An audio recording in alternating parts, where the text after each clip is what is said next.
The champ is here. The champ is here. Feels good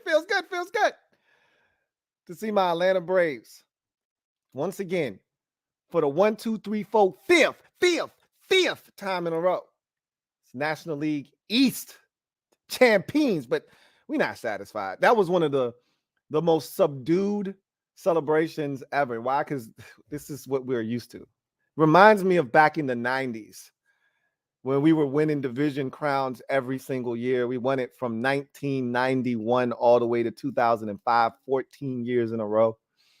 So it's 5 in a row. Yeah, this is what we expect. But it was sweet last night because you were down 10.5 at the start of June. And you got hot. You walked those boys down. People were putting dirt on us, slandering our name like we won't the defending, World Series champs. And they still disrespecting us like we don't have the most complete team in baseball. Don't worry, they'll find out soon. Anyway, enough of that. There'll be more of that. Enough of that for now, though. You're dialed into the 294th installment of the Louie T Network podcast that starts now.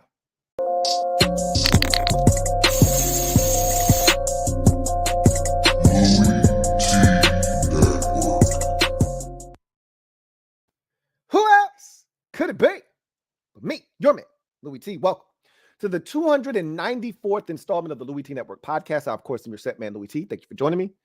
Got a lot to get to today. Slate Skatin. All right, week 4 in the National Football League. Go ahead and get your skates. Put them aside. We're not going there yet. All right, put them aside. For those of you who are slow to put your skates on, go ahead and start lacing them bad boys up. I got rollerblades. I just slide my feet in, slide the little buckle across, and strap it on. So I don't have strings, so I'm good. But you guys that have the regular old school skates, you need to slide, tie them up. The ones they give you at the standard pair that they issue you at the skating ring, go ahead and start loosening those bad boys up so you can slide your feet in, tie them up, and get ready to go. We'll do that a little bit later on in the show. But before we do that, you know what we like to do on these shows, Wednesday shows, where we take a look back at the week that was in the National Football League. It's time to talk about the slime gang for week number 4 in the National Football League. And in order to do that, we first must go to the Gem Droppin Session. Let me drop this gem on your melon. Open your mind, let your conscience be free. You're now rolling with your man, Louie T-double-E. Let me open you up. Get you thinking a little bit. The champs are here. You might get that from time to time. Anyway, week 4 was a unique week in the sense that there were a lot of close ball games.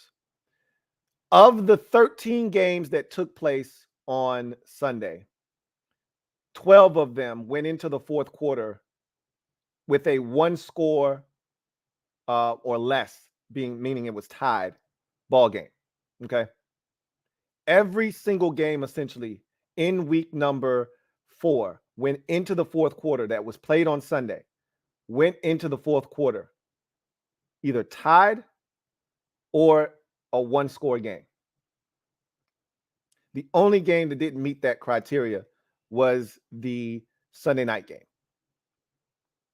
That was an ass whooping through and through. Never was close.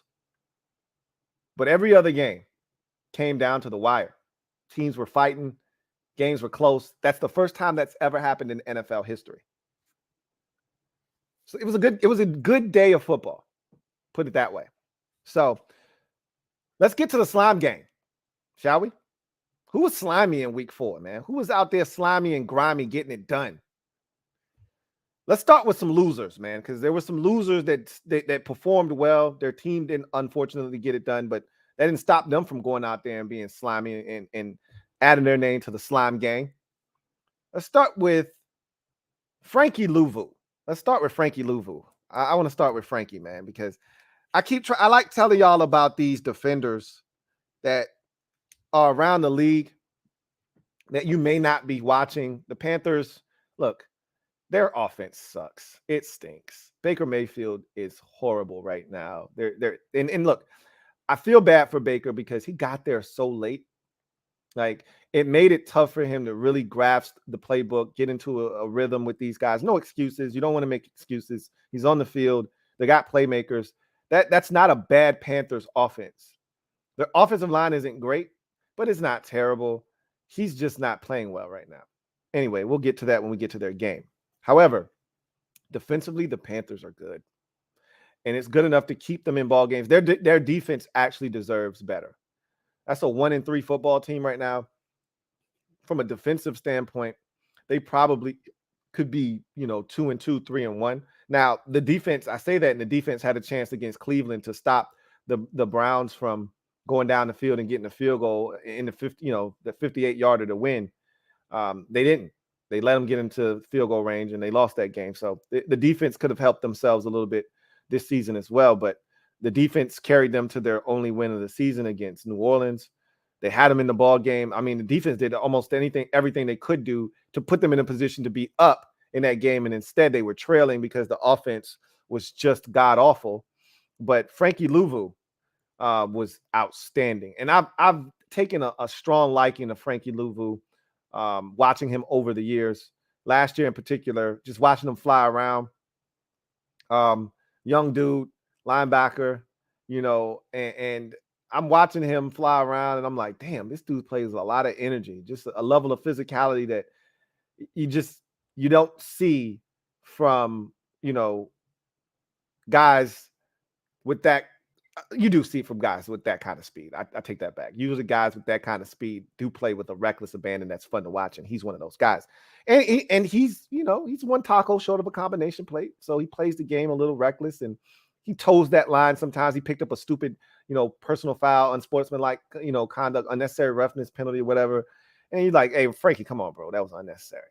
Play was over. They already blew it dead, and you want to slam the dude on the ground. That's unnecessary. But that's Frankie Louvu.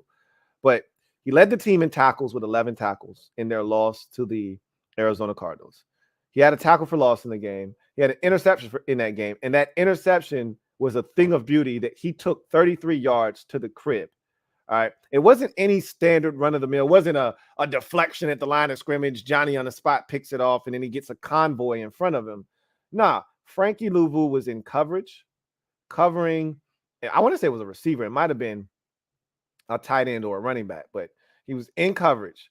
He swim moves the receiver, so he takes his off arm that's behind, swims it in front of that receiver, takes the football, picks the shit off. It wasn't like a little gimme pick. It was a baller pick. It's like a pick a corner makes. So he takes that off arm, swims it around, brings it around front, picks the shit off, takes off down the sidelines. There's a Carolina Panther offensive lineman trying to tackle him. He cuts back, swims on him.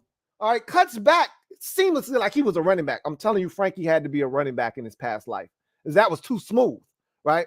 Didn't lose stride, didn't break a step, and kept it pushing down the sideline and outran Kyler Murray and scored a touchdown.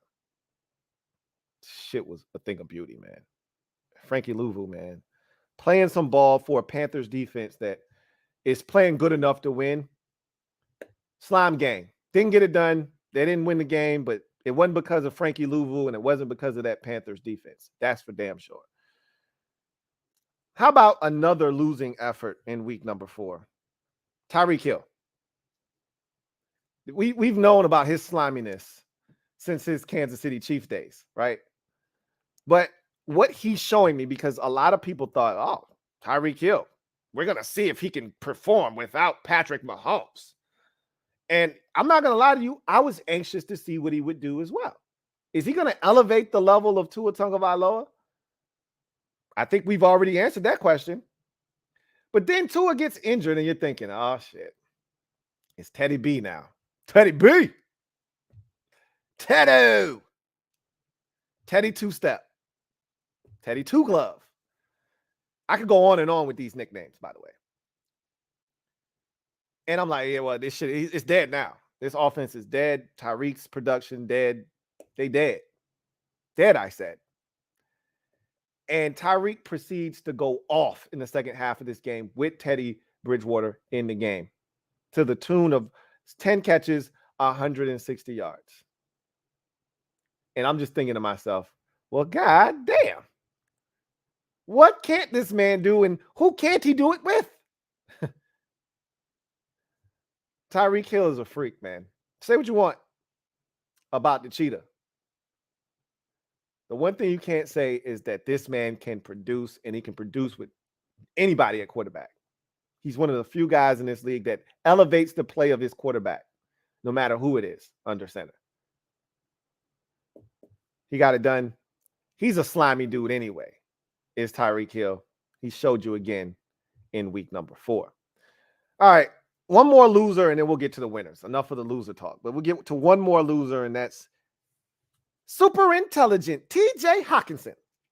The Detroit Lions had a career day, did TJ Hockenson, against the Seattle Seahawks in a 48-45 loss. First of all, that game was fun. A lot of fireworks between two teams that, in the case of the Detroit Lions and TJ Hockenson, they were missing a lot of stuff. You don't expect the Lions to put up 45 points without their best running back in DeAndre Swift, their best receiver in Amon-Ra St. Brown, and their third receiver in DJ Chark. All were missing from this football game. And so you think, oh, well, Seattle's definitely going to take advantage of this, right? Wrong. Seattle got their asses handed to them defensively, which is why my guy Vincent Cole is like, man, we suck on defense. Oh, yeah. Oh, no, we suck again on defense. Yeah. And there's no way that TJ Hockenson should be able to go off on you for 8 catches, 179 yards, and 2 touchdowns without Amon-Ra St. Brown, DeAndre Swift, and DJ Chark in the lineup. Because, again, who is Jared Goff actually going to be throwing the football to? The answer is TJ Hockenson. 21.3 yards per catch for a tight end? This isn't a receiver we're talking about here, folks. We're talking about a tight end averaging 21 yards per completion. And there were some big ones in there. I mean, obviously, if you got 8 for 179, there's some big ones in there. But damn, man. I mean, TJ Hockenson was kicking ass. Unfortunately, as I mentioned, not good enough. But he was slimy, man. He was slimy and grimy, which is why he's a part of the slime gang in week number 4 in the National Football League. All right, let's get to the winners now, man. To the victors go the spoils. Let's start with Saquon Barkley, man. It's good to see him back first and foremost, right? Like, we're all excited to see him back out on the football field. I felt bad for him because, you know, he burst onto the NFL landscape. He's got the NFL right at his fingertips, essentially. All the endorsements, everything's kind of falling in place for him. And then, boom, injuries the next 2 years. He's a shell of himself. People are writing him off. Giants don't pick up the 5th-year option. There's a lot going on, right? Well, he's out to show and prove this year. And if he can stay healthy, he looks to be in phenomenal shape, which we've never doubted about Saquon Barkley. Ridiculous lower half, tremendous speed, workout warrior. We know what this kid's about. Just got to stay healthy. Well, 31 carries, 146 yards in the 20-12 victory over the Chicago Bears. Deserves a standing ovation. Why? Because at one point, and I always joke and kid about this, but I'm dead ass when I tell y'all there's certain guys in the league, they're just going to get hurt. There's no way around it. I always tell you about Tyrod Taylor, right? Like, look, it's inevitable if he gets in the game, he's going to get hurt. When I say that, though, I don't mean he gets in and 6 plays later he gets hurt. I don't mean that. But that's what happened in this game. Daniel Jones has an ankle injury early in the game. He's trying to gut it out. They realize he's compromised. This is one of those games where the quarterback needs his legs because the Bears, it's wet, it's nasty. The Bears are a nasty defense. The quarterback, Daniel Jones, is having a ton of success running the football. So we need the legs of our quarterback if we're going to be successful the remainder of this game. And so they bring in Tyrod Taylor. And Tyrod Taylor, in typical Tyrod Taylor fashion, gets injured. 6 plays into the game. All right, 6 plays into him being in the game. He gets injured. And the Giants are like, oh, shit, we only dressed 2 quarterbacks. And Daniel Jones isn't ready to come back in the game yet. What are we going to do? They stuck Saquon Barkley in as a wildcat quarterback, and he literally had to run it 3 times in a row. And then they kicked the field goal.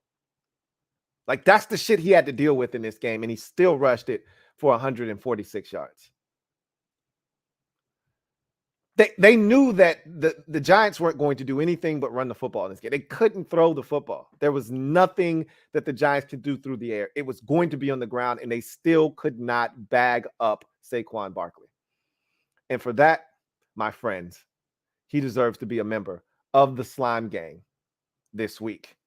And so, the next one up on the Slime Gang this week is Patrick Mahomes. Now, this wasn't one of his best statistical performances. This wasn't like week 1 where he devoured the Arizona Cardinals to the tune of, 30 of 39 or whatever it was for 350 and 5 touchdowns. Like, this wasn't a statistical masterpiece.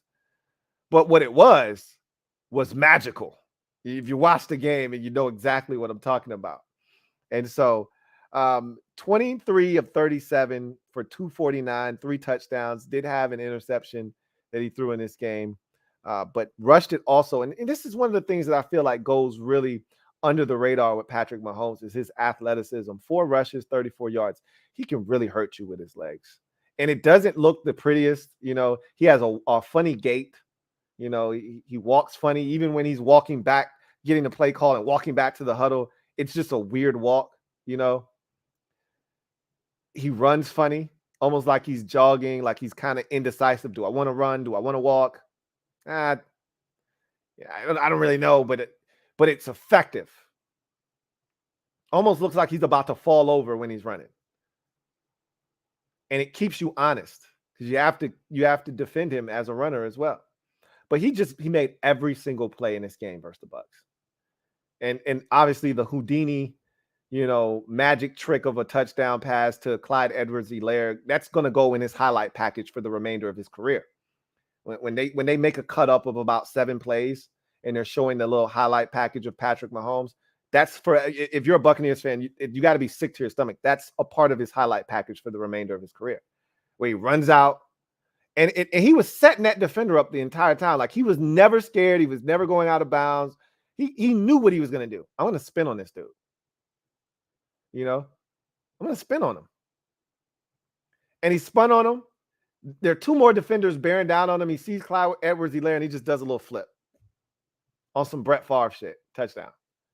Yikes. He just made every single play. Every time the Bucs tried to climb within striking distance, he just created more distance.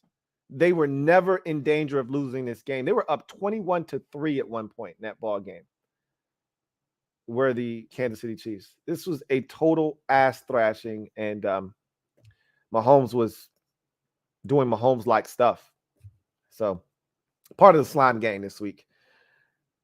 And then, finally, I got two final entries for the Slime Gang this week.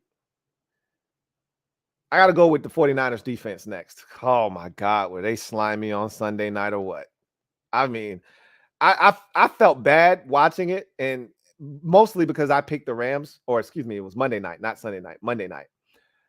I picked the Rams to win, so I had slime all over my hand because the 49ers were just everywhere defensively, and there was nowhere I could turn, nothing I could touch where I didn't get slime all over my hand.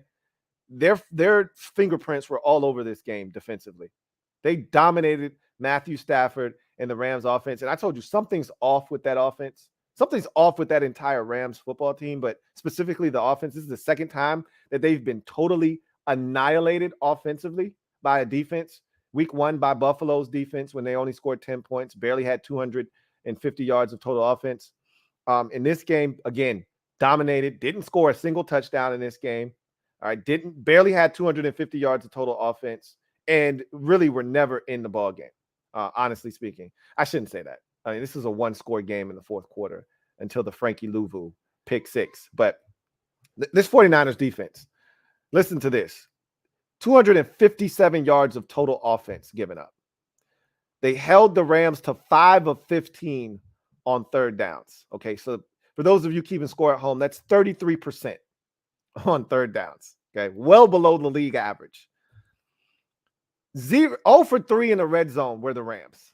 So they were batting 1,000 in the red zone defensively, were the 49ers. Again, 9 points for the Rams in this game. So you do the math.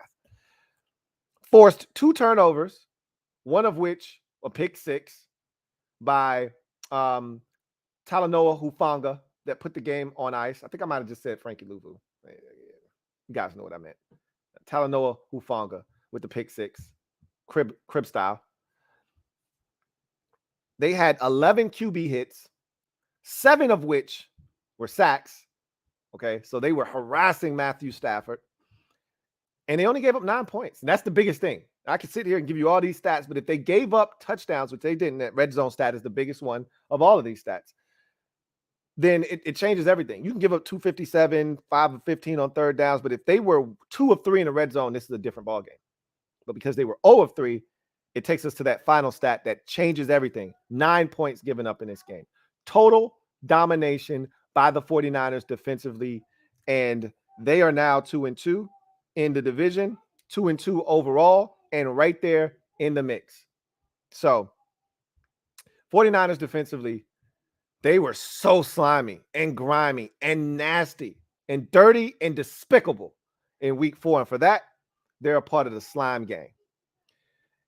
Last but not least, I got a trio that was the slimiest of week number 4, and I couldn't separate them. I wanted to separate them. I wanted them to be individual entities. I couldn't do it. Geno Smith, Geno. Oh, Geno is no longer, oh, no. And Geno is doing his damn thing. Geno Smith, Rashad Penny at the running back position, and DK Metcalf at wide receiver. So remember the discussion around DK Metcalf, especially among Washington fans, because we were a little salty that Terry McLaurin wasn't getting any love, and DK Metcalf and all these guys that were in that respective draft with Terry McLaurin. That's the draft with DK Metcalf, Deebo Samuel, A.J. Brown, Terry McLaurin. All these guys are non-first round picks. All those guys were looking to get paid this offseason. And so there was this discussion about where does Terry fall in that group? DJ Moore, all of those receivers. And a lot of Washington fans were up in arms. Oh, Terry doesn't get any respect, this, that, and the third. And one of the rallying cries for a lot of Washington fans was, hey, if Terry had Russell Wilson, he'd put up the numbers that DK Metcalf has put up. And Terry's numbers are actually better than DK's from a catching and consistency and yardage standpoint. But a yards per catch, touchdown, and all of that stuff, that's all DK Metcalf. And so a lot of fans were saying, well, let's see what DK Metcalf does now that he doesn't have Russell Wilson. Oh, okay. Well, DK's just out here eating. That's all he's doing. Just eating and eating good in the neighborhood. All right, so let's start with Geno, man. I'm so proud of Geno Smith. He got an opportunity. He waited for this opportunity, right? I've been around. I've been around. He been around the world. Been around. Then went to hey. He been around the world. All right. He been around. With the Chargers, behind Phillip Rivers, in New York, behind Eli Manning.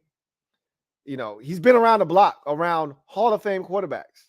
Learned a lot in his travels, sitting down and watching. Been in Seattle with Russell Wilson, right? These are all Hall of Fame quarterbacks. And he's finally getting another opportunity. And guess what he did? 23 of 30 for 320, 2 touchdowns in this game. And some of these throws, you were just like, Geno, how could you? Oh, my God. That looked like Aaron Rodgers. That looked like Tom Brady. That looked like Patrick Mahomes. Who is this masked man?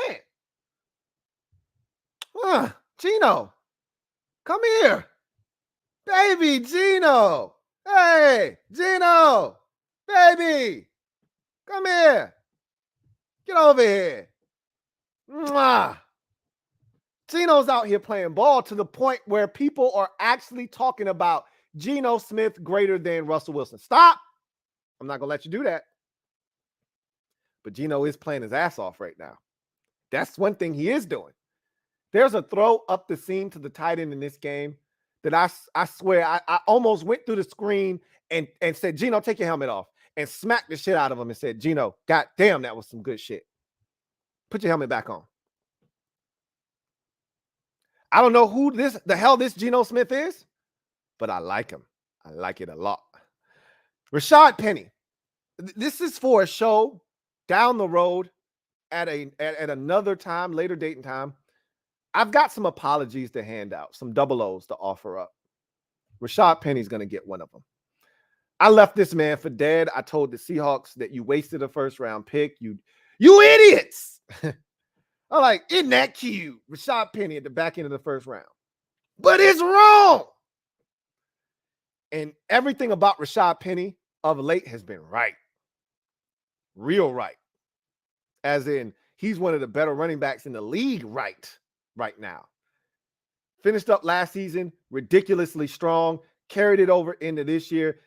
The biggest thing for Rashad Penny at this point of his career is just staying healthy. He stays healthy. Man, 17 carries, 151 yards, 2 touchdowns, including the game-sealing tub late in this ball game as the Lions were threatening to make this thing not just interesting, but a debilitating loss. He takes it down the sidelines in a third down situation, hauls ass, game, set, match. Let's go home. We got a long flight to catch. And then finally, DK Metcalf, man. Sheesh. 7 for 149 in this game, 21.3 yards per catch. Or excuse me, TJ Hawkinson had 22.4 yards. 22.4 for TJ Hawkinson on his 8 for 179 and 2 scores. 21.3 for DK Metcalf on his 7 for 149. Javonte! He took a dump on the Detroit Lions and still had enough to drop some in the toilet during the game. Man, he was nasty. Cold-blooded. Anyway, that trio helped the Seahawks put up 48 big ones, and they needed every single one of those points. Now, they got a pick 6 from Tariq Woolen, the corner, but this combination right here, this trio of Geno Smith, Rashad Penny, and DK Metcalf helped this Seahawks offense dominate and put up 48 points in a road victory. And again, they needed every single one of those points to get it done. These boys were slimy and grimy, and the grimiest of the slimiest in week number 4 in the National Football League. And for that distinction, Geno Smith, Rashad Penny, and DK Metcalf are your slimiest of the slime gang in week number 4 in the National Football League. So let's get to our next segment, Slate Skatin. I told y'all to put y'all skates nearby, that we were going slate skating. Go ahead and put them things on, man. I got mine on. I got the straps on. Feeling good. Got some good ankle support. I'm ready to go. What says you? Let's go around the league, man. Let's take a look at what transpired in week 4. Go through these games real quick and put week number 4 in the rear view and start looking ahead to week 5 as we'll debut Thursday Night Football. Not looking forward to the game, but every time I say that, it ends up being a really good game. We'll see. Let's start with Washington at Dallas. Commanders fall to 1-3 on the season as they lose to Cooper Rush, who is now 4-0 as a starter, the first Cowboys quarterback in history to start their career with 4 straight victories. 25-10 is the final score in this game. Cowboys are now 3-1. Cooper Rush was solid. He wasn't great in this game. And Washington actually stopped the run game. And it was just the ineptness of Washington's offense and their inability to get out of their own way. Washington killed themselves with 12 penalties in this game, destroying drives. The offensive line wasn't as bad. They weren't great, but they were better, much better in this game. But they simply didn't get it done. Situationally, Washington wasn't good. They got down in the red zone several times in this game, failed to score points. Meanwhile, Dallas took advantage of every opportunity that they got, took advantage of some pass interferences, turned those into points. And they did enough. It wasn't pretty, but most importantly, it was gritty, and it was the dub. Cooper Rush, 2 touchdowns in this game. Easily could have thrown 3 picks, should have thrown 3 picks. Actually was picked off twice. Both were negated by penalties. As I mentioned, Washington hurt themselves in that department. But when it's all said and done, CeeDee Lamb was too much for Washington. 6 catches, 97 yards, and a touchdown. And that touchdown that he had was way too easy. And Noah Brown actually had an impact. 3 catches, 61 yards, had a deep ball catch, but he also was able to draw a pass interference. I think that might have been Michael Gallup, but he drew one down the field as well. So Gallup made his debut for the Cowboys in this game, and he was somewhat effective. But again, his biggest play in this game was drawing a big pass interference down the field that set the Cowboys up for that touchdown. It was 15-10 going into the fourth quarter. Washington within striking distance. You get the penalty. It's literally 3 plays. A 40-yard penalty on Michael Gallup that should have been picked off by Kendall Fuller, but he falls down. I showed that on film, and watching it was so painful on the film breakdown. But they get a 5-yard run from Zeke Elliott, and then the next play is the CeeDee Lamb 30-yard touchdown where I don't know what the hell or where the hell William Jackson III was going, but it was way too easy. Cowboys get the win. They're 3-1, 25-10. Washington drops to 1-3. 2 straight losses to NFC East opponents. Now puts them in quite the quandary. They're going to need to bounce back this week. Cowboys have the Rams coming to town. Meanwhile, Washington goes home and hopes to get right against the Tennessee Titans. Next game up on the docket, Vikings and Saints over in London. This kicked off the day on Saturday. What a fantastic game this was. 28-25, the Vikings get the victory. And don't look now, but the Vikings are 3-1. Haven't had the most daunting schedule in the league to start, but still, got to go out and find a way to get it done. Smoked Green Bay in week 1, looked the polar opposite in week 2 versus the Eagles. Were dominated in that game, even though they had every opportunity to win that game. They were dominated 24-7. Come back, eke out a victory against Detroit last week, and then get it done against New Orleans this week.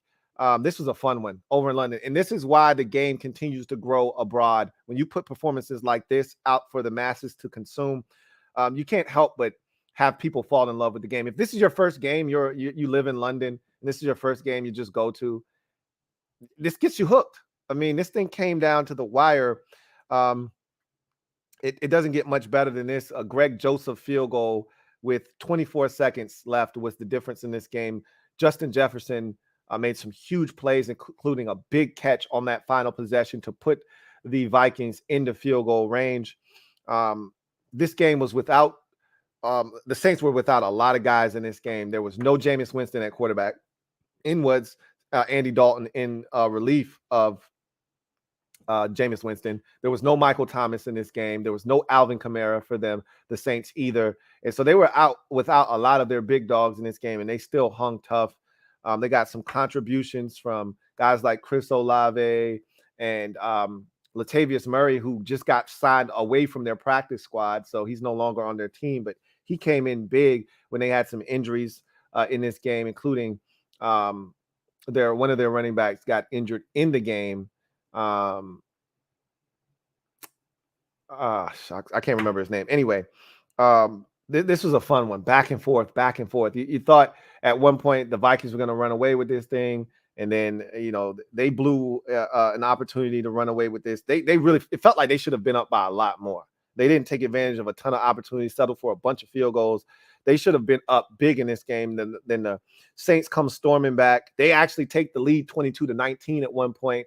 And again, the Vikings just wouldn't go away. Justin Jefferson, huge in this game, had a touchdown grab. His stat line from this game, 10 catches, 147 yards, and a 41-yarder late in this ball game on Marshawn Lattimore, one-on-one, mano a mano, beats him down the sidelines and gets the Vikings in the field goal range for the game-winning kick. This game had everything, man. This was a fun one.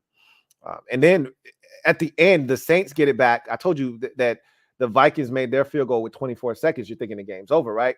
Saints get it back. They got a couple of timeouts. They get into field goal range for Will Lutz. And they actually had like 2 chances to get a short completion and get, out of bounds. I don't think they had any more timeouts, so they had to get out of bounds. And they couldn't pick up the 1 or 2 yards that they needed to get into even better field goal range because he had already banged one from 60. This one was from 63. And if they had gotten 1 or 2 more yards, this kick would have been good. But because it was from 63, he had the distance. It hits the upright, right? goes inside, and usually when the ball hits the upright and kicks inside, it goes through the uprights. But it hits the upright, comes down, hits the crossbar, and then bounces back towards the field of play. Oh my God, what a gut-wrenching loss for the Saints. If you're a fan, you were living and dying with every bounce on that field goal, and it just didn't go your way. Vikings hold on. I don't know what it is about these two teams when they get together, but boy, do they play some outstanding football games. Remember, obviously, the Minneapolis Miracle was between these two teams. Remember the Kirk Cousins touchdown to Kyle Rudolph when he pushed off in the end zone in New Orleans in the Superdome for the playoff game. That was an overtime win, if you recall that game. And then this game here, when these two teams lock horns, they play some excellent football games, and this one did not disappoint. Vikings get the win. They're now 3-1. Saints fall to 1-3 on the season. Cleveland Browns at the Atlanta Falcons. This was a good one here. Falcons get the win 23-20 over the Browns. Both teams leave this game at 2-2 on the season. This was a seesaw affair as well, back and forth between the two teams. A big fumble early in the game by David Njoku put the Browns behind the 8 ball. As the Falcons were able to score a touchdown off of that fumble to make it 10-0. But the Browns would not be denied. They rallied back, tied the game up at 10. That's the score we took into that. The Browns had the lead late. Nick Chubb with a 28-yard touchdown run. I love Nick Chubb. Another big game for him. Like 19 carries, 114 yards. Let me look at his stat line. It's something along those lines.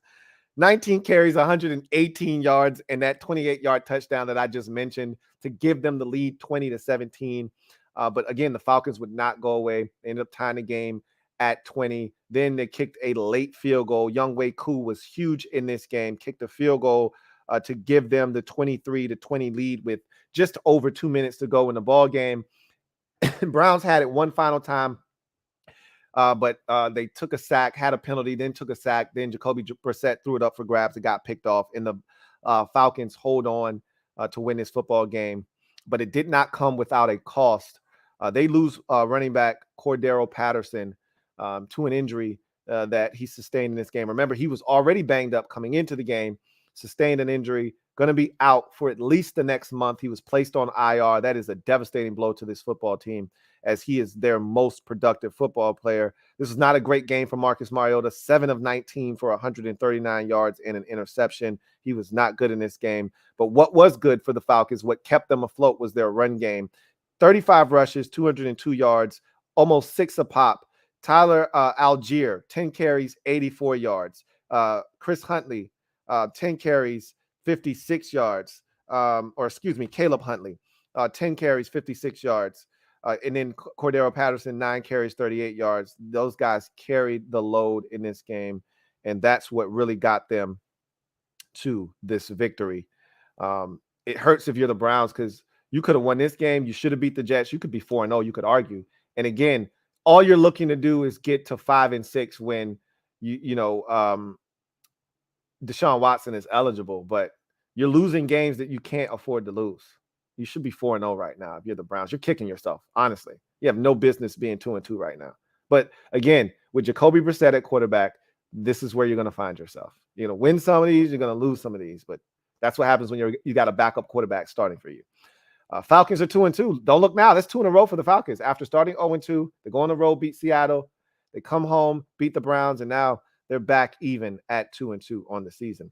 I alluded to this game earlier with a couple of Slime Gang members, but this Seattle-Detroit game was a ton of fun. 48-45. Man, 93 total points, 93 total points scored between the two teams. And no overtime. Okay, this didn't go to overtime to push this thing out to 48-45. This was all done in regulation. Geno Smith, Rashad Penny, DK Metcalf, as I mentioned already, all studs for the Seattle Seahawks in this game. What was impressive is that the Lions had every opportunity to quit in this game. They got jumped on early. This thing was 24-9 at one point in the first half. The Seahawks could do no wrong. They were having their way, and all of a sudden they go for it, and this was huge. They had a decision to make. Did the Lions? They're down inside the 5-yard line right before halftime. They got to make a decision. Do we settle for the field goal? It's 4th down, or do we kick the field goal and go to half down 24-12. At that moment, it was 24-9. They decided to go for the touchdown, and the running back Jamal Williams gets in for the touchdown, gave them a little bit of a boost heading into halftime. They get the ball after half. They went for 2. They didn't get it, but it's 24-15, so you're feeling good about yourself if you're the Detroit Lions. You get ball after half, and right out of the gate, Jared Goff throws a pick 6 to Tariq Woolen, the rookie corner, and I thought they never really fully recovered after that. You know, all the momentum they built with that touchdown before the half, all the wind out of their sails after that pick 6. So took the lead to 31-15, and they never got within. They never got the football with a chance in this game. You know what it reminded me of? The Eagles game from week 1, where they fell behind big in that game. Remember, the score was 38-14. No, it was 38-21 heading into the fourth quarter, and they got 2 touchdowns in the fourth quarter. It was actually 35-17, I think it was, if I'm not mistaken, heading into the fourth quarter, something like that. Either 35-17 or 38-21. Either way, they scored 14 unanswered points in that fourth quarter, cut it to a 3-point deficit, but they never got the football with a chance. And that's the same thing that happened in this game. They cut it to 31-23. The Seahawks go down, score a touchdown. 36-yard Rashad Penny touchdown run. Told you he was dynamite in this game. They cut it to 38-31. The Seahawks put together a drive, get a field goal, 41-31. TJ Hawkinson, I told you, masterful in this game. He scores a touchdown. It's 41-38. Rashad Penny, 41-yard touchdown run on the next possession, 48-38. Then they score a touchdown with 1:06 left to cut it to 48-45. And, of course, the Seahawks are able to get 1 first down, take 3 knees, game, set, and match. Jamal Williams was actually excellent in this game. 19 carries, 108 yards, 2 touchdowns. He ran like a man possessed in the absence of DeAndre Swift. How about Jared Goff? 26 of 39, 378, 4 touchdowns. Of course, he had the 1 interception, which was a bad one because that went to the crib. But Jared Goff was really good in this game. I'm starting to think maybe Jared Goff can be the guy in Detroit. Like, maybe they don't have to find a quarterback. He's playing really well. Like, well enough. And again, the Lions have scored the most points in the NFL this year. It's not because of the offense that they're 1-3 right now. Okay. It's strictly this defense that can't stop anybody. So 48 in this game. They gave up 38 to the Eagles, I think, 27 to Washington in just essentially 2 quarters of that ball game. They're struggling defensively, and it showed in this game. I was really shocked at how well they performed offensively. I told you all the guys that were out. No DeAndre Swift, no Amon-Ra St. Brown, no DJ Chark, and they go out and put up 45 points. That's impressive. But unfortunately, still ends up being a loss. They're 1-3. Seattle. Look, this is where coaching comes into play. We left them for dead, and they may ultimately win 5 games this season, made the Seahawks. But we left them for dead.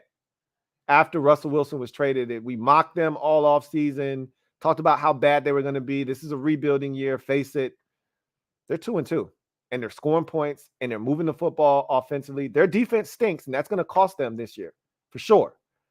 But they're not garbage. Not like we thought they were going to be. That's for damn sure. Titans, Colts, AFC South family business. You know how the family do it. Titans get the win, 24-17 on the road, even their record up at 2-2 after starting the season 0-2. That was another team that was somewhat left for dead.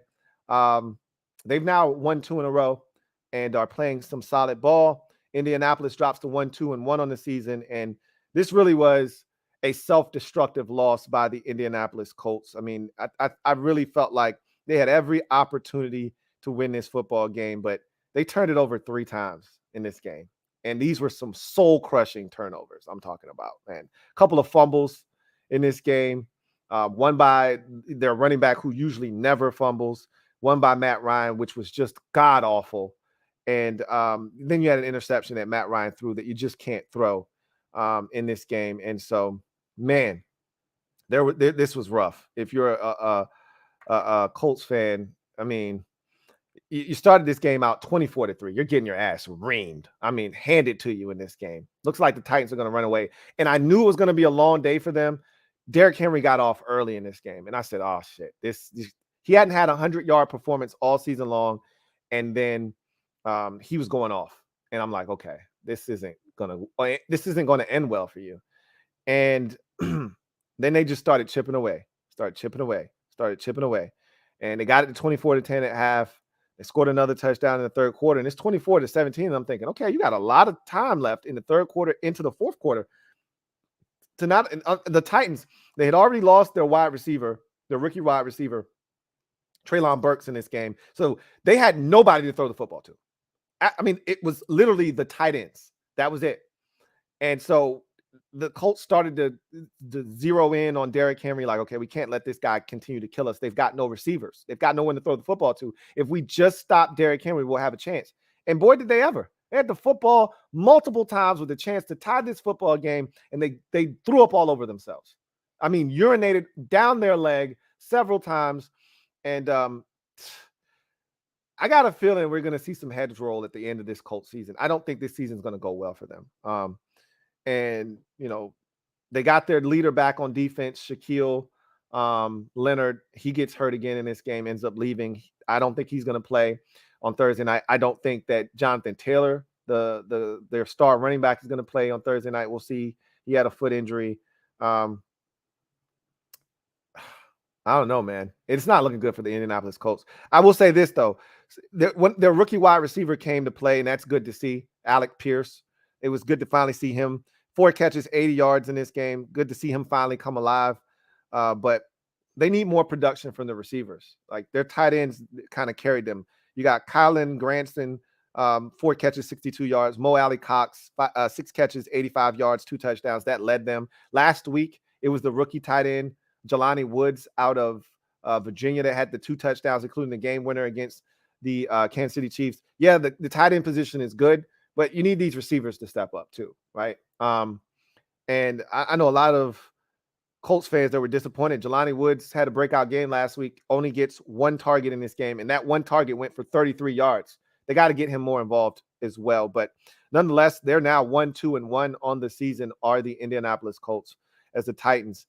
Wasn't pretty, but it was gritty, and most importantly, in the division on the road, it's a dub for the Tennessee Titans. Bears at the Giants. Dub Bears. Giants get the win 20-12 over the Bears. This was a slop fest, wet, nasty game. Most of the games on the East Coast that were played outside were played in inclement weather. This was no different. And so you knew the run game was, even if this was a sunny 78-degree day in East Rutherford, New Jersey, it still was going to be a run-dominant football game because of the two teams in question. But, Daniel Jones injures his ankle. Before he injures his ankle, though, he runs for 2 touchdowns in this game. And the Bears acted as if they had never seen read option in this game. And Daniel Jones is one of his touchdowns, if not both of them, were on boots. And he boots out. It's not a naked. It's just nobody's home. And he's like, oh, well, shit, I'll just run it myself. The second one, he already had a bum ankle, and he jogged into the end zone. He couldn't even fully sprint. So defensively, the Bears had some breakdowns on the backside, did not keep contained on some of those plays, allowing Daniel Jones to get in the end zone. But the story here is red zone offense and efficiency for the Bears. The Bears kicked 5 field goals. They made 4 of them, if I'm not mistaken. Michael Badgley, who they signed this week from their practice squad up, came in the game and had to settle for field goals and made 4 of his kicks. 0 of 3 in the red zone for the Bears. That was the story of the game right there. They had opportunities, man. They moved the football on the ground. There were some opportunities with some giant turnovers that put them in a position to score, and they just couldn't get in the end zone. And again, there's a lackluster passing game for the Bears. Their pass offense stinks.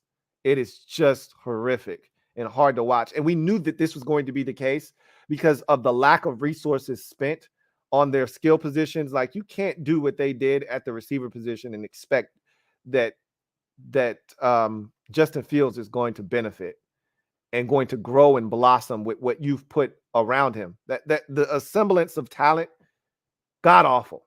And so the run game is such a vital part of what the Bears do. There was no David Montgomery for the second consecutive week. Khalil Herbert got the call, and he was solid in this game, but it just wasn't enough. It's Darnell Mooney, 4 catches, 94 yards. The next closest guy was Khalil Herbert, the running back, with 24 yards receiving. Okay, that's the best they got. So that's where they are right now from an offensive standpoint. For the Giants, Daniel Jones was 8 of 13 for 71 yards. That's the kind of day it was. Tyrod Taylor, 1 of 3 for 11 yards before he then got hurt. I already told you Daniel Jones' legs was imperative in this game. 6 for 68 for Daniel Jones before he got banged up in the 2 touchdowns. Tyrod Taylor came in, and I told you the quarterback's legs were a huge part of this game. 3 for 30 before he got banged up and left this game. And then, of course, as I mentioned, Saquon Barkley, 31 and 146 for him. The Giants aren't much better in the passing department. They don't have a lot of weapons and guys you can get it to. But this was the kind of day where the ground game was going to be dominant, and the Giants were just better. And so they get the win. They sacked Justin Fields in that Bears passing attack 6 times in this game en route to the 20-12 victory, as the Giants are now 3-1, and the Bears drop to 2-2 on the season. This was an intriguing game here. Eagles hosting the Jaguars. I was really looking forward to seeing if Jacksonville was legit or not. You're going up against the league's lone undefeated team in the Philadelphia Eagles. Again, East Coast game, out in the elements, slop fest. This game was worse than any other game, I think, on Sunday in terms of rain. It was raining sideways in Philadelphia. Didn't feel that way in Baltimore, even though it was wet. Didn't feel that way in New York, even though it was wet. It was raining sideways in Philly. And I think the two teams were both affected by the weather. But the difference is the Eagles are built to be able to maneuver in this kind of weather. And so when things got tough, rough, and rugged in the conditions, they just leaned on the one thing that they do best, and that's run the football. They revved up that offensive line engine. They sent out their running back, Miles Sanders, and he did the rest. They were down 14-0 in this ball game, where the Philadelphia Eagles. The Jacksonville Jaguars came out and landed a couple of haymakers, and the Eagles were down on the canvas looking for their mouthpiece like Mike Tyson. But unlike Mike, who found the mouthpiece but put it in sideways and couldn't really get up, the Eagles got up, straightened up their jaw, put the mouthpiece back in, and they went to work. Shook the cobwebs off after a pick 6 thrown by Jalen Hurts on the first possession. Then they forced a punt. They went down. They scored another touchdown, 14-0. They stopped the Eagles on a 4th down, got the football back, and were in position to score again. It's a 4th down. They decide to go for it. Trevor Lawrence has a wide open target. He rolls out to throw him the ball, and he needs the football out of his own hands on 4th down, fumbles. Eagles recover that fumble. They would have been turnover on downs anyway. And from that point forward, the game was never the same. He completes that pass. They're in field goal range, but they're looking for more points. They go up 21-0. They're going to win this football game. But instead, he fumbles that football. The Eagles, from that point forward, that's when they got off the canvas. That's when they straightened up their jaw. That's when they put their mouthpiece in, and that's when they went to work. And they trimmed away at this lead. And before you knew it, you looked up, and this thing was 23-14. They were on top of the Jaguars. Then it was 29-14. And Trevor Lawrence couldn't get out of his own way in this game. He turned the football over 5 times in this game, 4 fumbles. 2 or 3 of them were fumbled snaps. I talked about the one where he kneed the ball out of his own hand, and then he threw an egregious pick in the red zone. They moved it all the way inside the Eagles' 20-yard line. He thinks he sees the receiver open in the flats. James Bradbury baits him, picks it off, and the Eagles defensively came up big in this game. So did the run game. Miles Sanders in this game, 27 carries, 134 yards, and 2 touchdowns in the elements.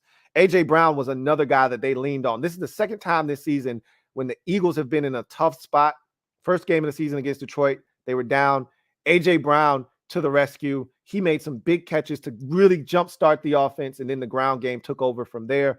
Same thing in this game as well. A.J. Brown was huge, and then the run game took over, and the Eagles, faced with a little bit of adversity, I wanted to see how they would deal with it. they dealt with it in a major way. This was impressive by the Philadelphia Eagles as they get it done 29-21 and remain the NFL's only unbeaten team at 4-0. Jacksonville drops to 2-2. But what this statement that they made in this game is that they're for real. They're not going away. They'll be around with the Jacksonville Jaguars. That was a tough test. I thought they handled the test. They passed it. They didn't pass it with an A, okay? But they did pass it with a C. And so, and as far as the Eagles are concerned, they passed the test as well. Down, facing adversity. I talked about game pressure being on them. They were able to lean on the run game. I still want to see Jalen Hurts have to throw them back into a game, but this was impressive nonetheless. Jets Steelers. This was another phenomenal finish to a football game. 24-20, Jets get the win. Both the Jets are now 2-2 on the season, and both of their wins have come on the road. Okay, haven't won a home game yet. Have the Jets haven't been close at home, as a matter of fact, but they've won on the road twice against two AFC North opponents, in both in come from behind fashion. So this game had all kinds of twists and turns on both sides. Let's get to it from the Steelers' standpoint first. They started this game, and we had this long discussion, if you guys recall, Thursday Night Football, when they lost to the Browns. We talked about this after that Week 3 contest, that the Steelers should really entertain the idea of throwing Kenny Pickett in there and just seeing what the young fella could do. What do you got to lose? You're not going to be good this season. Mitchell Trubisky isn't going to take you where you ultimately want to go. So why not start the Kenny Pickett era in Pittsburgh now? Because the only thing that's going to help him get better is by playing and getting reps. He can't take mental reps on the sidelines. He can't keep watching and expect him to get better. He needs to get out there and experience it for himself. Boy, did he ever in this game. Okay, there were the highs. So, look, Mitchell Trubisky wasn't terrible. He just wasn't very good in this game. And so they made the decision I think it was right around halftime. All right, we got to go with Kenny Pickett. Okay, you know, we're kind of floundering here. You know, as you get to halftime, you're down 10-6. And you needed a 59-yard Chris Boswell field. I didn't even know Chris Boswell had a 59-yard field goal in his arsenal. You needed that just to cut the lead to 10-6 at the halftime break. But you come out, Kenny Pickett gives you a boost. You know, I think the defense forced a turnover is what ultimately happened. And you get some great field position, and then Kenny Pickett runs in the first of his 2 rushing touchdowns, sparks this crowd, you know, makes a couple of throws, gets everybody kind of, and this crowd was loud. They took this, they went from down 10-6 to up 20-10 into the fourth quarter, and the crowd was raucous. I'm talking about, I haven't heard whatever the hell the field is called now. I mean, it's always going to be Heinz Field to me, but it's like acupuncture field or whatever this shit is called now. It was rocking. Okay, you would have thought they were playing the Ravens and they were up on the Ravens or something, right? They were excited to see Kenny Pickett. The guy generated all this excitement during the preseason. They were just excited to see him, and he comes in, and right out of the gate, he scores you 2 touchdowns, and you take the lead, and you're thinking you're going to win this game. Here comes Kenny Pickett. But also with Kenny Pickett came some mistakes. He threw 3 picks in this game, and you're not going to win football games doing that, right? And so the turnovers led to the Jets having a chance in this game, sticking around, and then something happened because Zach Wilson wasn't playing great. He had turned it over. He threw 2 interceptions in this game. And so the young boys were sharing, right? Karen is sharing, and the young boys were in the spirit of the holiday season. Even though we're right on the precipice, they were already prepping themselves for the holiday season. They were out here sharing, man. And so Zach is like, okay, enough of this shit. I got to step up and be the guy that they drafted me to be. This is his first start of the season for Zach Wilson. And remember, he started on the start of the season injured. And something clicked with about 11 minutes to go in the fourth quarter. They're down 20-10. They're on their own, like 6-yard line. And he takes them on this 94-yard drive where I don't know if he missed, but there's a 3rd down throw to Wilson, the rookie, where you just go, shit. Okay, Zach, that's how you feeling today? All right, well, let's go win us a ball game then. And from that point on, he was in the zone. He was using his legs. He was pinpoint accurate. Corey Davis was huge in this game. A couple of big 4th down grabs for Corey Davis, some big 3rd down catches. He was massive, was Corey Davis. And they go down the field on that 90-some yard drive, touchdown. All right. Cuts it to 20-17. They get the football back with about roughly 5 minutes or so to go in this game. And he takes them down the field again. And it's big conversion after big conversion after big conversion. And then they hand it off with roughly 30 seconds to go or so. They hand it off to their rookie running back. And it looks like he's fumbled at the one as he's going in, but the ball had already broken the plane. And they take the lead 24-20. And they win this football game. And Zach Wilson on that final drive was 5 of 5. And he was deadly accurate. And he was masterful in that fourth quarter. And it's one of those coming of age games. Now, he's got to build off of this. The stat line won't impress you. As a matter of fact, I'll give you a stat line in this game. 18 of 36 for 252, 1 touchdown, 2 interceptions. That's not going to blow you away. 50% completion percentage, 7 yards per attempt. 250. That's 1 touchdown, 2 interceptions. That's not going to blow you away.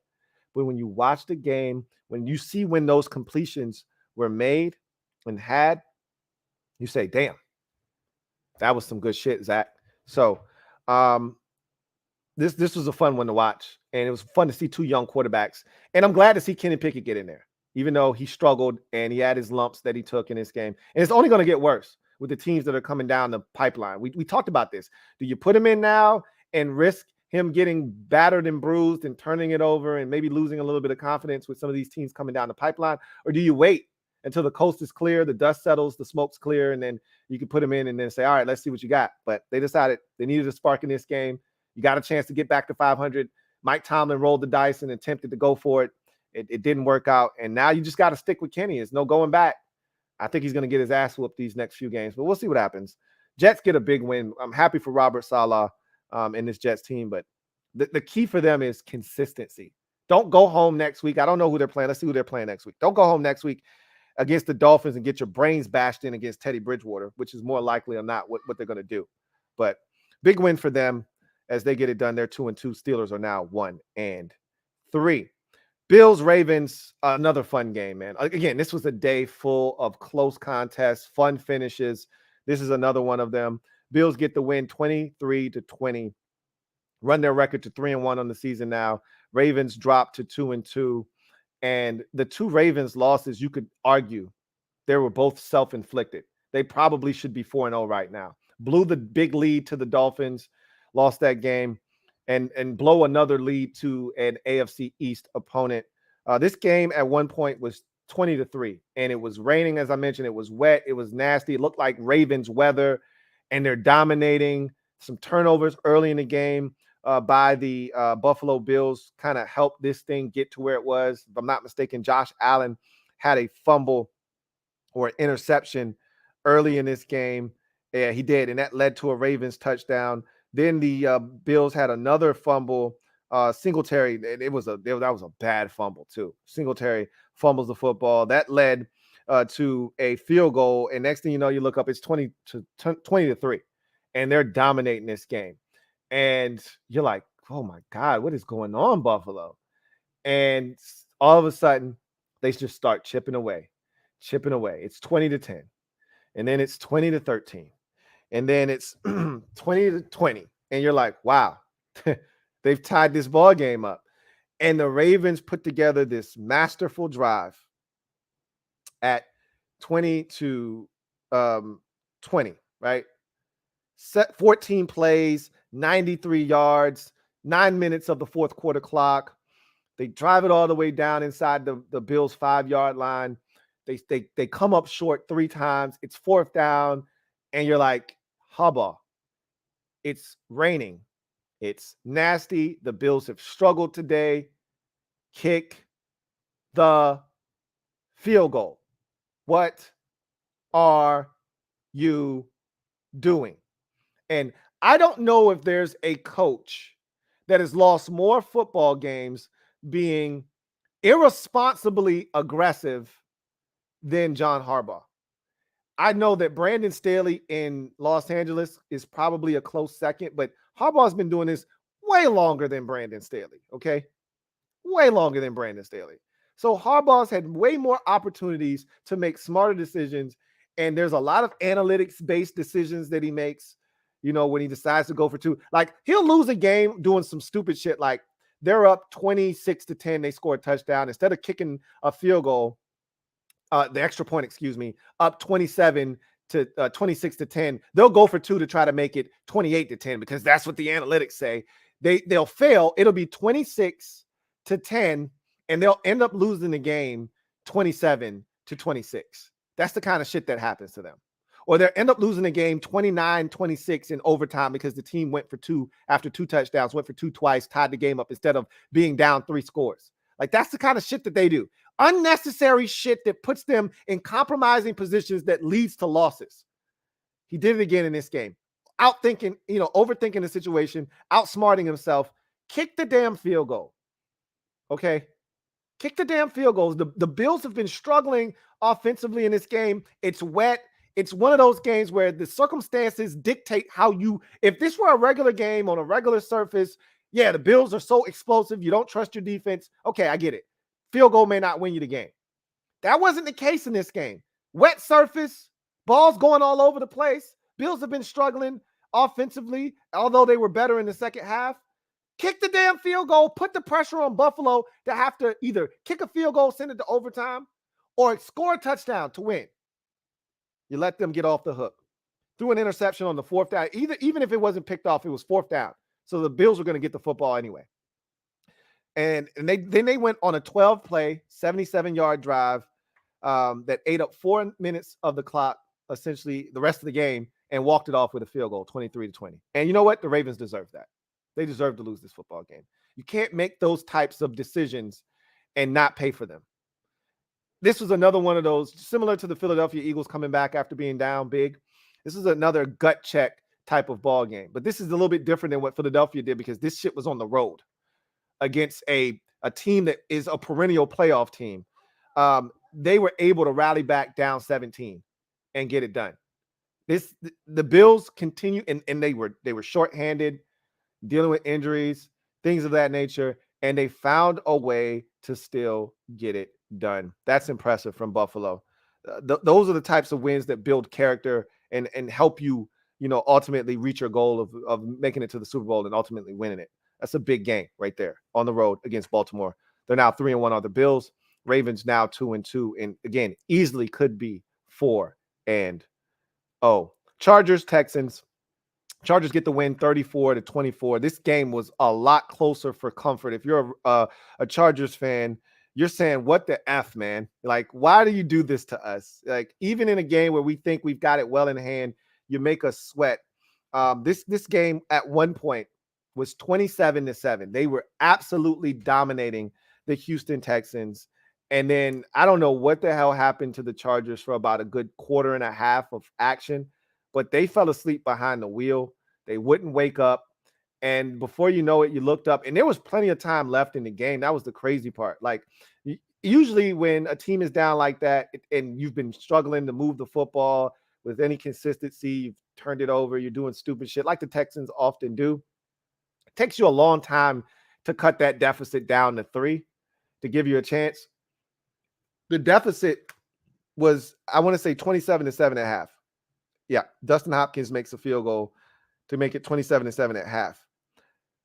This score was 27-24 with 8 minutes and 30 seconds left in the fourth quarter. They had cut this thing to a 3-point lead. So they had plenty of time to come back, get a stop, get the football back, maybe, kick a field goal, try to score a touchdown. They had plenty of time to do whatever it was they felt was necessary to win this game. But in typical bad football team fashion, they come all the way back. I always liken games like this to a basketball game where you're down 26 in the fourth quarter, and then you make this furious run. You go on a 28-5 run, to cut the deficit to 3. And then you just run out of gas and you end up losing the game by 11. That's pretty much what happened in this game, is that the Texans, on the legs of their rookie running back, Pierce, get a big run, kind of sparks them, get back in this game. And they're right right here. Matter of fact, they were down 21-0, and then you get the Damian Pierce run to make it 21-7. And then they started chipping away. Touchdown to Rex Burkhead, touchdown to Brandon Cooks. It's 27-21. And then you get a Fairbairn field goal, and he actually had a bad miss in this game too. And like, you can't miss it that bad. Field goal attempt. Anyway, you cut it to 27-24, and that's your opportunity right there. You tell your defense, all right, D, we've cut it to a one-score game. Really, they had the ball twice.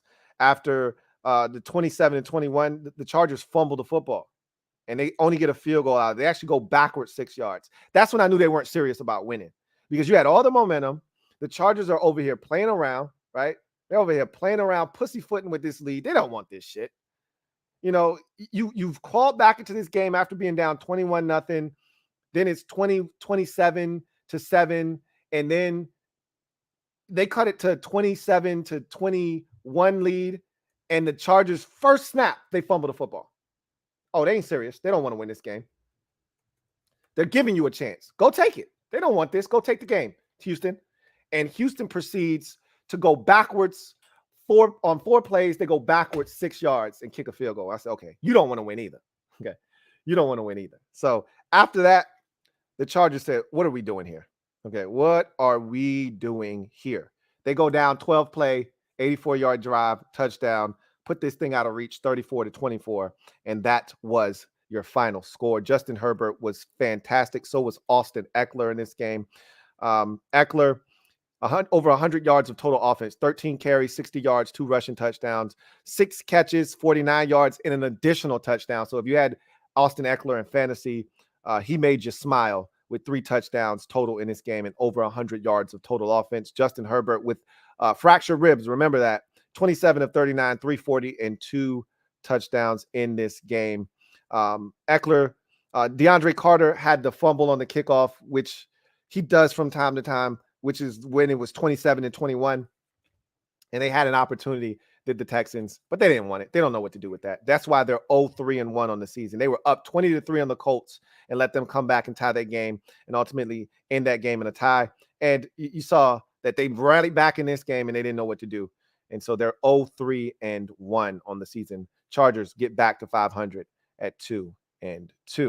Cardinals and Panthers.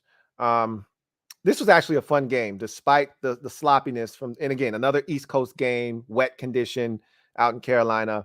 26-16 is the final. Cardinals even up their market, 2-2 on the season. Panthers dropped to 1-3, and man, their defense. I can't say enough about their defense and how they played in this game. I talked about Frankie Louvu and the pick 6 he had. They were forcing turnovers. They had to have forced at least 3 turnovers in this game. Let's see. 3 turnovers for the Panthers, rather, excuse me. They forced 1 turnover in this game, but they held the Cardinals to 0 of 2 on 4th down. Those are like turnovers, on downs, which gave them some opportunities to stay in this ball game to push the lead out. I mean, they were up 10-0 in this game, and they were dominating the Cardinals early, and they just didn't know. That offense, man. Oh my God, it is so frustrating to watch this offense at times. It was 10-3. It was never 10-0. It was 10-3. But they had every opportunity to run and hide with this game, with some turnovers and things of that nature in this game. And Mayfield is just not good right now. 2 interceptions from Mayfield and a slew of batted balls. And I've said this already about Baker Mayfield. And one of his batted balls got picked off by Gardnick, the edge rusher, because J.J. Watt batted it in the air and it got picked off, and that set up a Cardinals touchdown. I said this in the preseason. I said, man, he's getting a lot of balls batted down. He's short, and he's got and he doesn't find little pockets like Drew Brees always found little pockets to throw the football, in windows into. And Baker doesn't. He just stares it down and then launches it, and guys are watching him. If they're not getting there, they're getting their hands up and they're batting his shit down all over the place. They're playing volleyball with the football with him back there under center, and it is absolutely killing this Panthers football team. So Kyler Murray was solid in this game. You know what? Here's the biggest takeaway for me with the Cardinals right now is they're uneven on offense because, first of all, they got to stop starting games slow. Right now, they have the worst point differential in the first half of football games in the NFL. All right, they're being outscored by 50 points in the first half of games. They're falling behind, and then they're trying to have these magical comebacks in the second half. They got to cut this shit out. That said, I think what is happening right now with all the injuries and the suspension to DeAndre Hopkins is it's allowing other guys to have bigger roles so that when Hopkins comes back and then they get AJ Green back, who didn't play in this game, you're going to have a bunch of guys who are more confident football players. Hollywood Brown is carving out a niche for himself, and they're starting to build that rapport back once again. They're starting to make some beautiful music between the two of them, Kyler Murray and his ex-Oklahoma teammate, Hollywood Brown. Hollywood! And so when DeAndre Hopkins comes back and he's a legitimate one, now Hollywood Brown is a dangerous number 2. AJ Green is now a dangerous number 3. And then you get Rondale Moore as a side piece. And then you get Zach Ertz, who is also a problem on this offense. You get him as another guy that you throw into the mix that you have to cover. And all of a sudden, you see how all of these weapons can become problematic. And this guy, Dortch, that they're throwing the football to, all of these guys become problems. But right now, everybody's out of place. Hollywood's posing as a 1. He's really a 2, and everybody else has just been bumped up a notch. But wait till they get DeAndre Hopkins back in week 7. And I think this shit's going to fall into place for them offensively. And their defense isn't terrible. It's not great, but it's not terrible. They definitely miss Chandler Jones and getting pressure on the quarterback. That's for sure. They don't have an edge presence right now in Arizona, but they got it done 26-16 in this ball game. And they're 2-2 on the season. Panthers are 1-3. Baker Mayfield stinks, and they can't do anything. They can't do anything. The rookie quarterback is hurt that they drafted from Ole Miss with a foot injury. Sam Darnold is out with a high ankle sprain. He's still recovering from, I think. And so he's able to come off the PUP list, but he's still not ready. So they're stuck with Baker Mayfield. It's essentially what I'm telling you. It's not pretty either. Packers at Patriots. Man, this was a fun one too. Again, a lot of fun football games this weekend. So obviously, Patriots lose this game 27-24 in overtime. Packers kick the walk-off field goal as time expires in the extra frame. Aaron Rodgers thought he won this game with 2 minutes to go in the fourth quarter when he threw a perfectly placed bomb to a rookie receiver. And this is the second time this season he's thrown a perfectly placed bomb down the field that would have been a touchdown to a rookie receiver, and they flat out dropped it. This was a problem in the preseason that we talked about when Rodgers called out his receivers for running wrong routes and dropping the football. It's a problem now. And so he threw a perfectly placed ball. He's celebrating. Aaron Rodgers was celebrating. He threw that football to Dobbs, the receiver, and Aaron Rodgers is hugging teammates, grabbing his helmet, grabbing teammates' helmets. He's ready to run down there. And then he looks up and he sees the official waving it off, and Dobbs with that. That's the worst trot. If you've ever been a receiver, that's the worst trot back to the huddle on a ball that you were supposed to catch and you didn't catch it. And now that's the run of shame back to the huddle. And Rodgers is staring at him the whole time like, you stinking son of a bitch. And so they got to punt. They got to punt the football now. And it goes to overtime, and they barely escape with the victory, 27-24. I talked about having to give some double O's down the road, and that's a separate episode. But I got to apologize to the Patriots offense. I talked about how bad it was going to be, how they're clueless out there. And it looked like it the first 2 weeks of the season.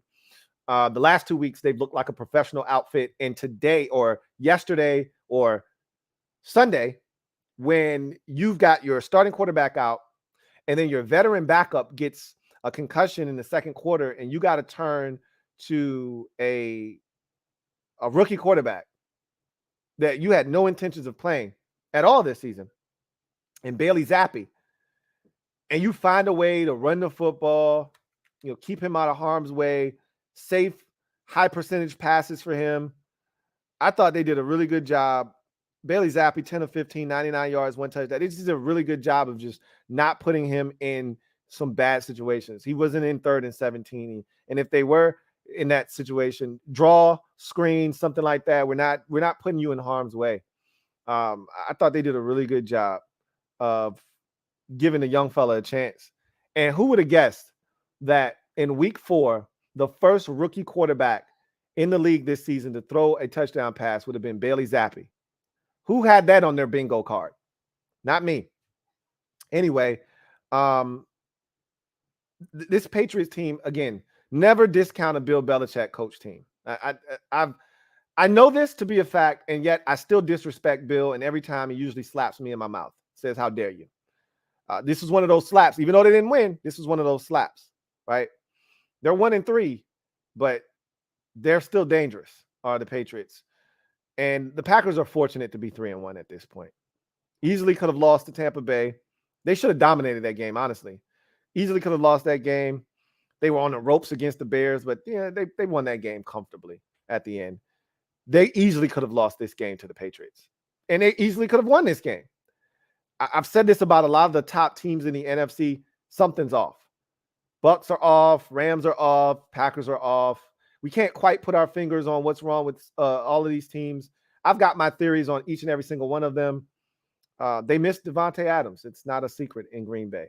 The defense is still good, even though they weren't as good and sharp as they've been in the past. The defense is still good, but they struggled. The run game is the thing that's been the most impressive to start this season for the Packers. They're leaning so heavily on the run game.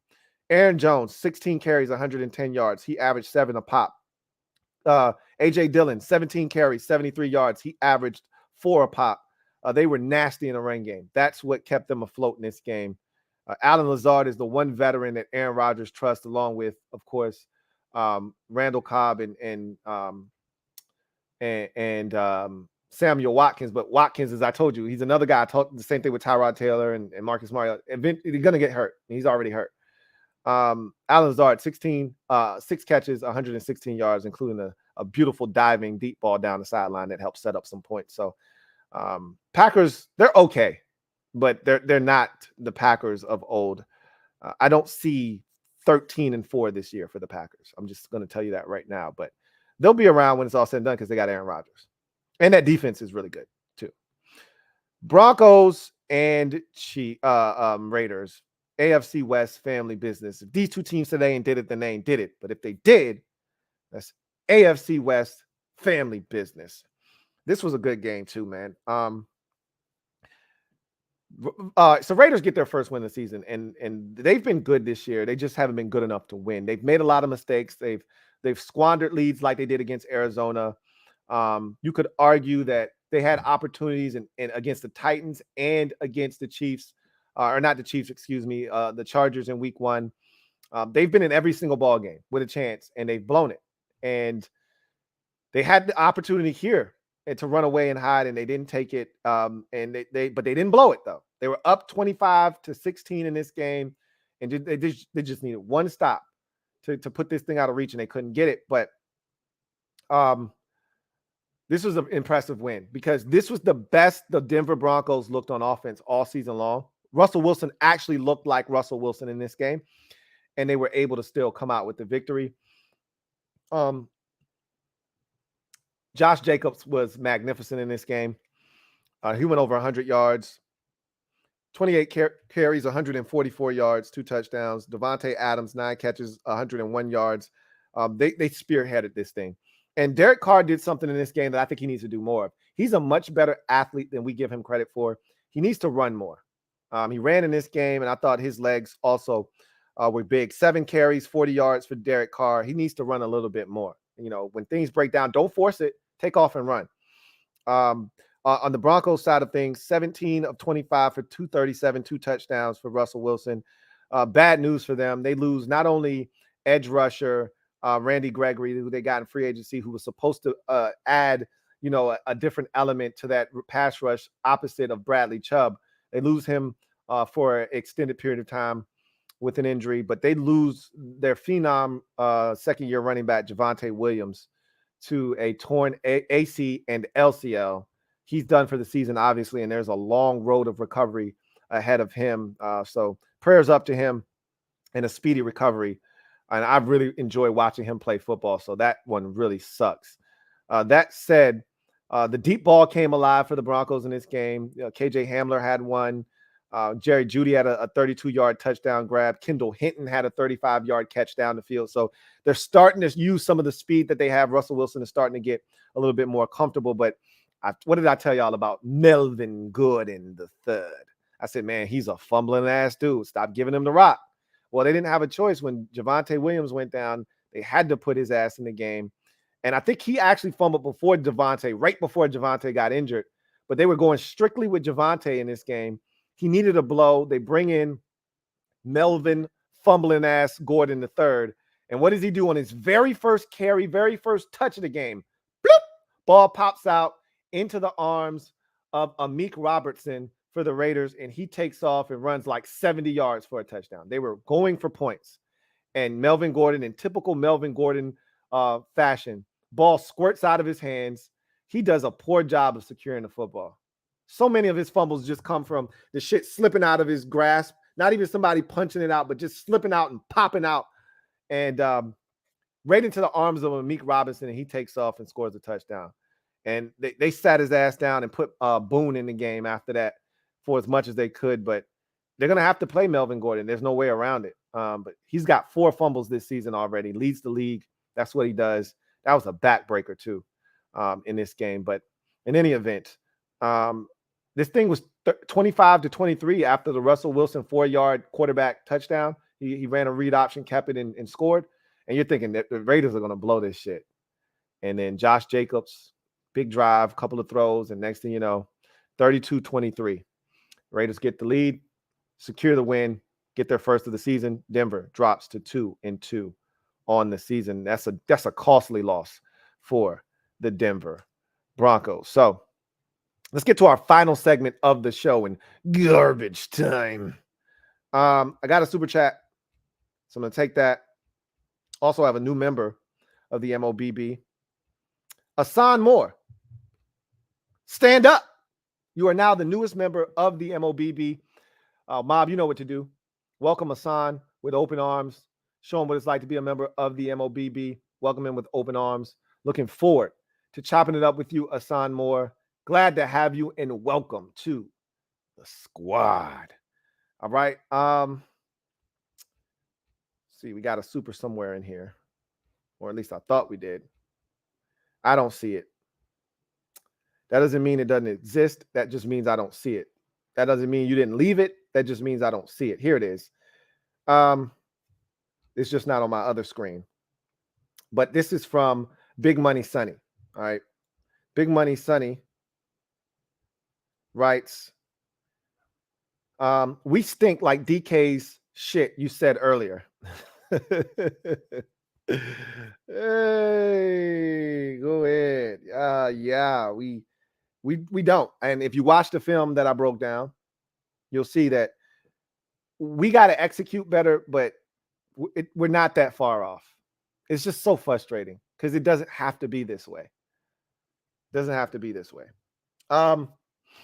So Thursday Night Football this week to kick off week 5 features 2 horses squaring off.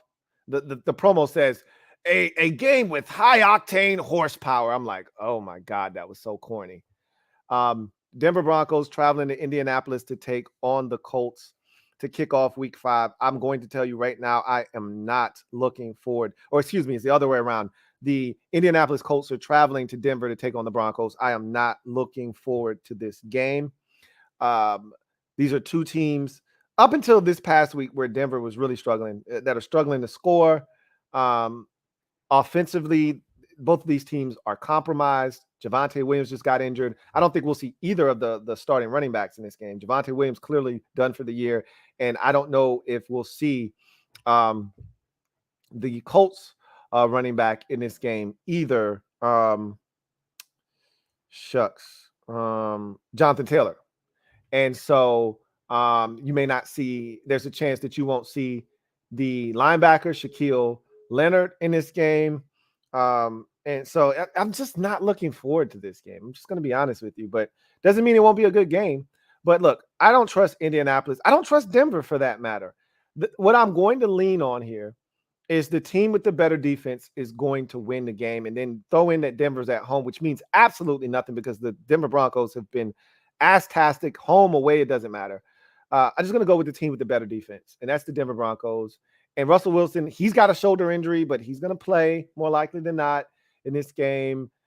And so that makes me, have a bit of a pause. Like, you good? You sure you good? You gonna finish this game? Like, I don't want any surprises when I pick you guys, and then in the second quarter you're falling on and you can't come back in the game. And now whomever the backup quarterback in Denver is has to lead me to a victory. I don't want to see that. But look, all bets are off in this game. Anything could happen because the Broncos have been so abysmal offensively, but I felt like they started to turn a corner offensively in the game against the Raiders. Was that just a one-off and an aberration, or are they actually turning the corner? Was that the beginning of them turning the corner? We're going to see. I'll take my chances with the Denver Broncos in this game. One, because of their defense. Two, because I think Russell Wilson is starting to really acclimate himself to this offense. The skill guys are starting to get more and more involved. They're starting to push the football down the field, get chunk plays. They cannot afford to keep turning the ball over. I think they're going to have to give it to Boone a little bit more. They may even have to bring a guy I just don't trust Melvin Gordon. And it's a shame because he's actually a quality running back in this league, but he just has a problem holding on to the football. Either way, I'm going to go with the Denver Broncos in this game to get it done 26-16 over the Indianapolis Colts. But I would not be shocked if somehow the Colts found a way to win this game. But I feel like this Broncos defense is made for games like this, where the opposition is kind of reeling and they smell blood in the water. I think this is a game they could dominate, pick Matt Ryan off twice, force him to fumble in additional time, and win this football game by 2 scores. So that's going to do it for me, your man Louie T, here on this 294th installment of the Louie T Network podcast. I thank you guys for joining me. Look forward to chopping it up with you. If you're a Washington fan, we'll be live tonight. I'll be giving away 2 tickets in addition to talking about everything under the sun regarding the Commanders. For the rest of you, I will see you guys tomorrow evening following the Thursday night game, Colts at Broncos, and then we'll go from there. Until then, you guys, enjoy the rest of your evening. Take care. And most importantly, God bless and good night.